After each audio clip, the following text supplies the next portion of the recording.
lásky je späť. Tráste sa. Thank God I'm only watching the game, controlling it. No moji milí, videli ste toto? Videli ste toto, čo sa tu deje? A je to tu. Je to tu. Dôležité správy. Igor Matovič je pripravený podať demisiu do rúk prezidentky Zuzany Čaputovej do konca januára. Novým premiérom bude podľa všetkého Jozef Pročko. Ponuku prijal od Matoviča a je pripravený prijať poverenie od prezidentky a zostaviť novú vládu. Takže vážení a milí, tuto ľuďom už začína totálne drbať z tohto všetkého, z tejto tragédie, tak musia to nejak prežívať a robiť si srandu. No, dobre, sranda musí byť. No ale čo tu tento pán Pellegrini robí, to sranda nie je. Ja vám ukážem, prečo to sranda nie je. Tutok pred pár dňami a mal tu tlačovku, kde hovoril, navrhneme parlamentu vyhlásiť predčasné voľby. To si to nebudem teraz celé púšťať. No a teraz zase opakoval, Peter Pellegrini potvrdil snahu o predčasné voľby. No, takže Peter Pellegrini chce predčasné voľby. Aha, takže Peter Pellegrini sa zobúdza. Tak vážené a milí, ja som už, kedy to bolo? 17. októbra 2019, to bolo ešte predtým, jak ma zavreli do basy. V tomto videu ja som hovoril doktorovi Harabinovi, že keď tie voľby nevídu, ja mám plán B. Potom, tuto som zverejnil, teraz 1. novembra, video s názvom O pláne B so Štefanom Harabinom. Si to môžete pozrieť. Dávam túto do rohu, túto do rohu vám dám link, tú rohu, alebo na konci videa potom tam vám dám link, na to si môžete pozrieť do detailu. Čo tam ide? Jednoducho. Skončiť túto vládu politických strán. A urobiť to jednoducho tak, že ľudia po okresoch si sami zvolia svojich zástupcov. Ľudia nepotrebujú žiadnu politickú stranu, žiadnych idiotov, ktorí tam nahádžu na svoju kandidátku totálnych idiotov, ako Jožo Pročko, a budú to ponúkať, aby ľudia volili takýchto idiotov. Vážení a milí, a preto ja považujem Matoviča za za hlavnú silu. Je to z Božej prozreteľnosti poslaný predseda vlády, ktorý svojim konaním pripravuje obnovenie demokracie. A to ako?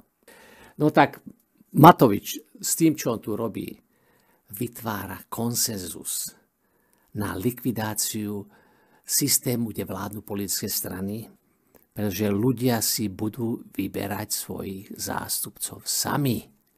Bez toho, aby potrebovali nejakých sprostredkovateľov, jaké by boli retardovaní, že potrebujú tu Matoviča alebo niekoho iného, Pellegriniho, aby im vyberal svojich zástupcov.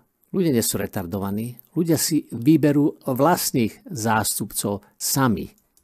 Takže, drahý Pellegrinko,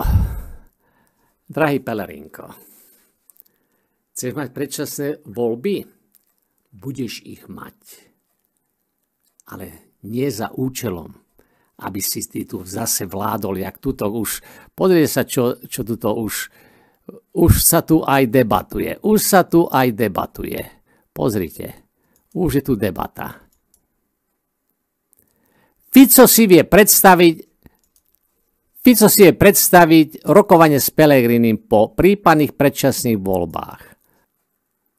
Fico si vie predstaviť, ale my si nevieme predstaviť, že by tu zase vládol Fico.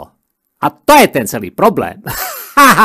A bude tu vládnuť nie Matovič, nie Fico, žiadna politická strana, ale obnovená demokracia. Vážení, tak sa pripravte. Ja spúšťam tento plán B o chvíľu. Ešte necháme Matoviča, nech tuto všetko dojebe, nech to dojebe, jak sa dojeba dá. No a potom obnovenie demokracie už bude veľmi ľahké. Už tu nemusím presviečať nikoho, že tu musíme si priamo vyberať voličov. Ľudia to už sami budú vedieť.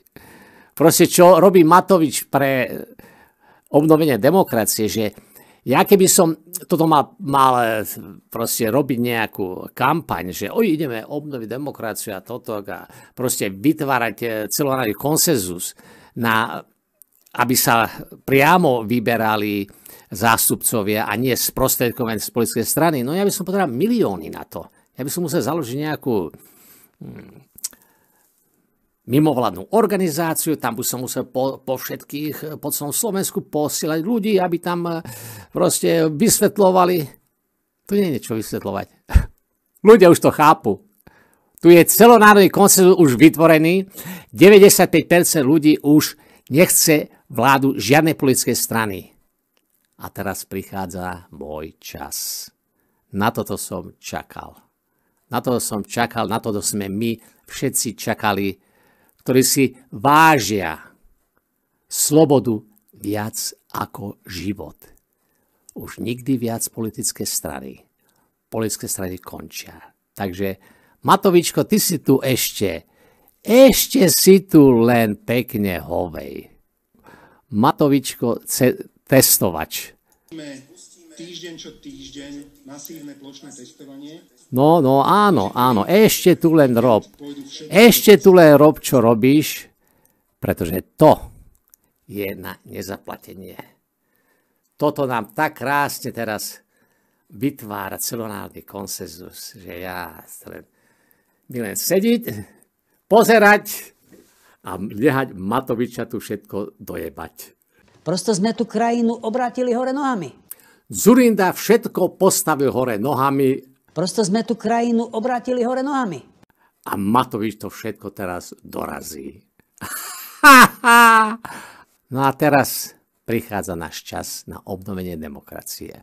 Ešte budú ďalšie videá, toto len také krátke videjko na tento komediálny kanál som spravil, pretože v tejto tragédii, čo sa tu odohráva pred nami, musíme mať aj troška srandy.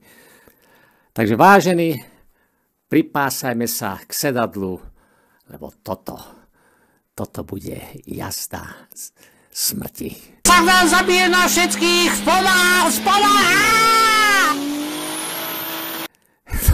Toto bude jazda smrti. Ty sa zabije všetkých, spomal, ty kurva, spomal! Toto bude zbeselo. Ty piťas, sa vám zabije na všetkých, spomal! Divoko, možno veľa z nás ani neprežije, ale tí, ktorí prežijú.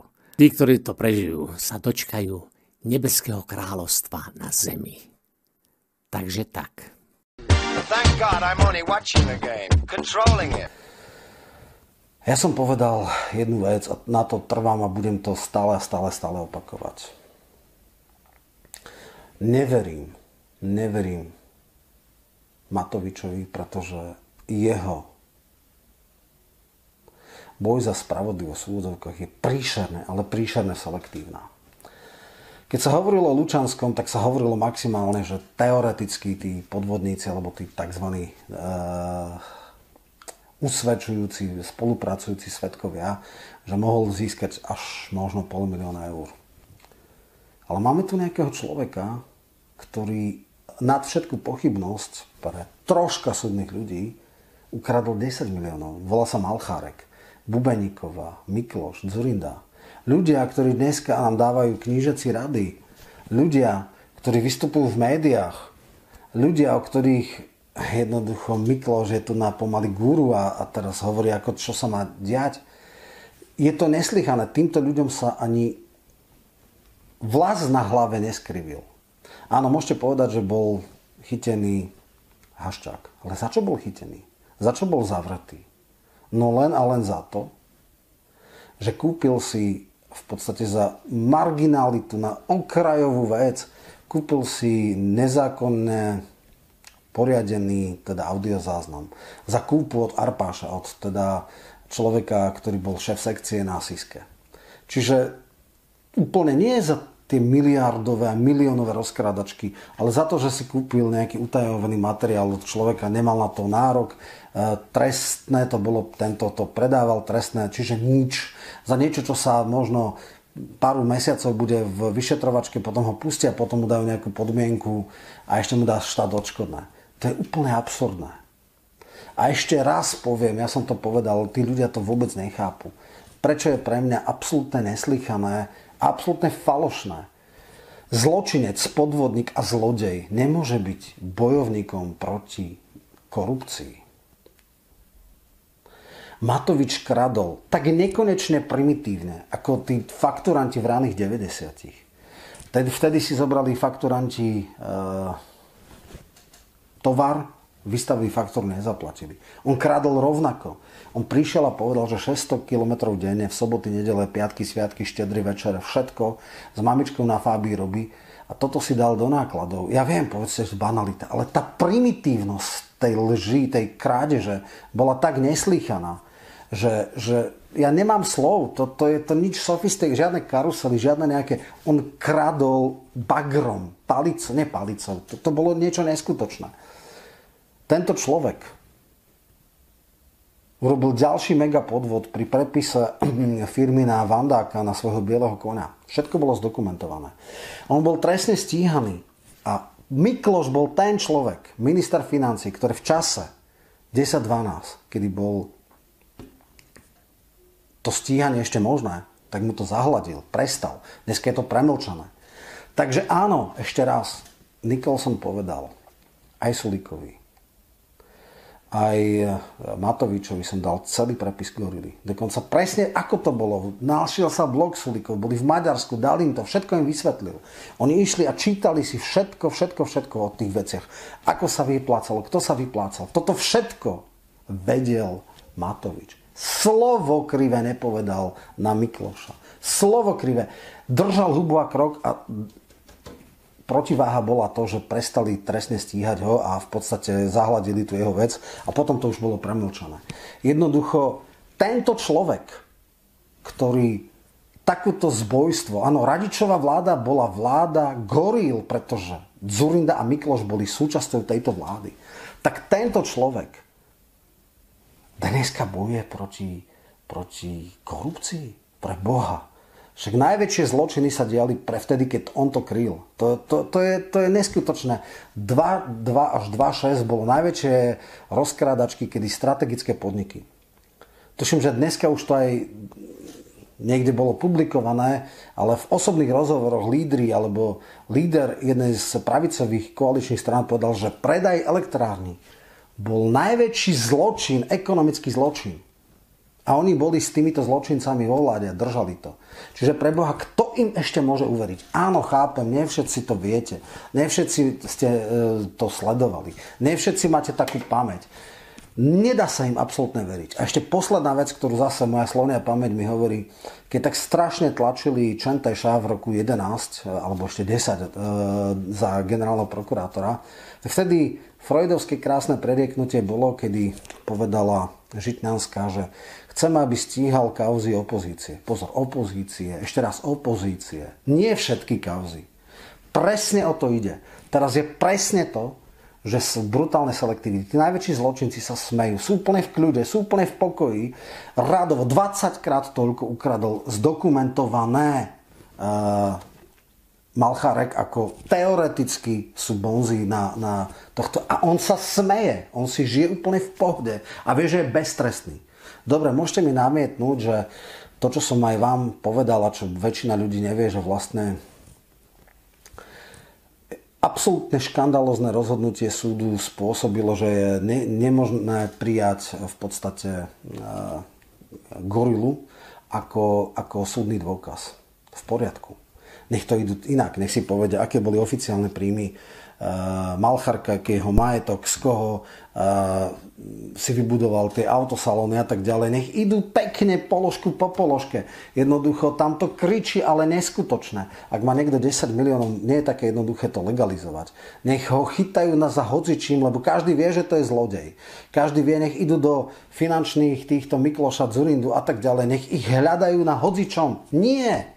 Oni sú dneska morálne autority. Toto je táto vláda. Táto vláda robí iba trapný politický zlodej a zločinec. Bezcharakterný človek nemôže byť garantom boja proti korupcii. Takže toľko. Dobre, toto je k tomu. Viete, ľudia, ktorí mi vyčítali, že som nejaký opatrný alebo čo, ja si zakladám na tom, že hovorím iba veci, ktoré mám potvrdené z dôveryhodných zdrojov. Pre mňa bol kľúčový práve Žitný. To nie je človek, ktorý si dovolí povedať niečo, čo nemôže udržať, alebo teda dokázať. Je zjavné, že mal v podstate informácie zo spisu, určite pozná sa dobre s právnikom, ktorý zastupoval Lučanského. Takže presne vie, ako to bolo. A preto verím, že toto už nie je možné ututlať. Jednoducho budú mať obrovský problém táto partia. Nechcem byť strašne dlhý, hovorím, ak máte chuť a čas, vypočujte si všetko, aj tie veci, aké úniky sú Todova, aj tie veci v Enku a tak ďalej. Všetko tam je vyvrátené, všetky tie veci sú povedané. Skutočne nechcem tú dvojhodinovú reláciu mať, už len krátko.